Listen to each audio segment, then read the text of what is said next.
आमच्या लाडक्या मुलीचा वाढदिवस. तिला मंदिरात घेऊन जाताना अगदी खुश होती.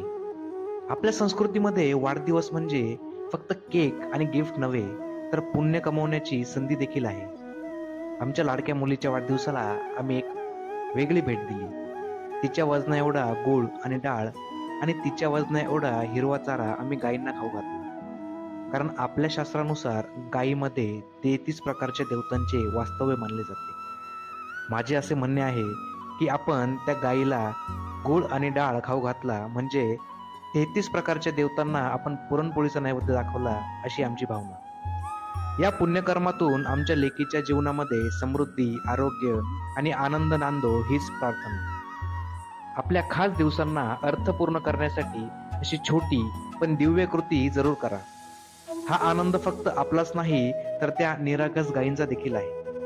कारण मानवी आयुष्यातील प्रत्येक आनंदाची खरी चव आहे दान आणि सेवा. आनंद वाटला की तो दुप्पट होतो. कारण आमचा विश्वास आहे, आनंदाच्या क्षणी दान केलेली गोसेवा ही केवळ पुण्याचे काम नसून जीवनामध्ये सकारात्मक ऊर्जा आणि समृद्धी आणण्याचे साधन आहे. तुमच्या घरातील प्रत्येक शुभक्षण, वाढदिवस, लग्नाचा वाढदिवस, गृहप्रवेश किंवा कोणतेही मंगल कार्य यावेळी गायींना अन्नदान जरूर करा. गोशाळेमध्ये मदत करा. कारण गोसेवा ही आपल्या संस्कृतीचा, श्रद्धेचा आणि करुणेचा सुंदर संगम आहे. लक्षात ठेवा, गोसेवा ही केवळ दान नसून संस्कृती, श्रद्धा आणि सद्भावनेचे प्रतीक आहे. तर सर्वांनी गोशाळेमध्ये दान नक्की करावे. धन्यवाद.